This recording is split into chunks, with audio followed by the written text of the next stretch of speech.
بەرەبەیانێکی زووی شاری هەولێرە ئۆتۆمبیلەکان بە دوایەکەوە نۆبەیان گرتووە بۆ وەرگرتنی بڕەبەنزینی خۆیان.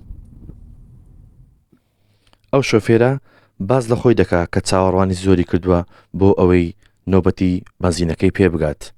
تاتیمە ئەوە سعات نۆ نیوە تقریبا دەکە 2 ساعات و نیو وەنیا بەخوای بە ساعاتەکە بەرن دەکەوی لێرە چێ زەرەرمەندار ئەمە زەرەرمەند فەقیرین کاسمی سەحای مار و منداری هاوڵاتی زەرەرمەندان ئالان بسم بە 2000 و 3000 سواری ناکەم بەخوای هەزار ناریدایەمە سەرێ 3 ساعت 4 ساعت ڕاوەستەمان لەبەر ئەو ڕۆژەی مەزبوری مەکابرێ بە 2000 و 3000 ئەو دانێ هەر هیچ فت بۆ دەسمنش حات لە بۆ ڕۆژی ڕاوەستایمە دەی بسممەدانێکی خۆم نوێژێ بکەم ئیسراحەتشکەم مزبێمەوە دەرێ.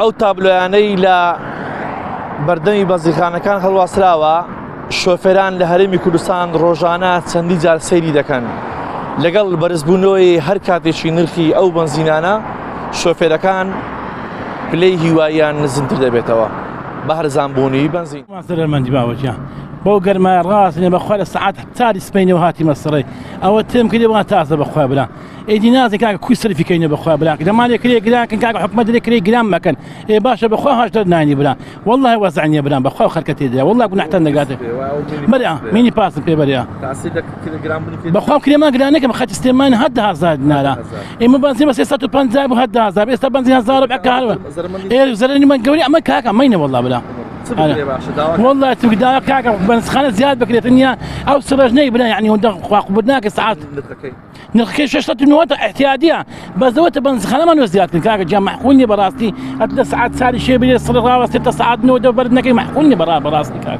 جيوشيان او ساري علي والله دي كاكا ناولي تيجي تكمل بە گوێرەی دوایین ئاماری هاتوچۆی هەرێمی کوردستان ژمارەی ئۆتۆمبیلە تۆمارکراوەکان 1,985,727 ئۆتۆمبیلن جگە لە ئۆتۆمبیلی سەربازی و بێسەرەتاکان هەر بە گوێرەی ئامارەکەش بۆ هەر سێ کەسێک لە هاوڵاتیانی هەرێمی کوردستان ئۆتۆمبیلێکیان بەردەکەوێت. سێ ساڵی ڕابردوو نرخی بەنزین نۆرمال لە هەرێمی کوردستان 575 دیناری عراقی بوو.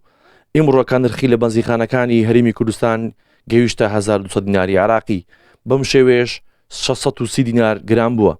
بۆ هەرێکە لە بەنزینی محەسەن و سوپەریش 1309 دینار و 1409 دیناری تۆمار کرد. بەنزینی سوپە نرخی گەیشتە 1 دۆلاری ئەمریکی. هەرێمی کوردستان ڕۆژانە پێویستی بە 6 میلیۆن لیتر بەنزین هەیە بۆ پڕکردنەوەی پێداویستەکانی ناوخۆ. سێ پاڵاوگە لە هەرێمی کوردستان هەن و تەنیا یەک پاڵاوگەیان کار دەکات. لە ساڵی 2016 حکومەتی هەرێم بڕی پێدانی بەنزینی پاڵاوەکان ڕاگرت. نەبەز ڕەشاد، وێستگە نیوز، هەولێر.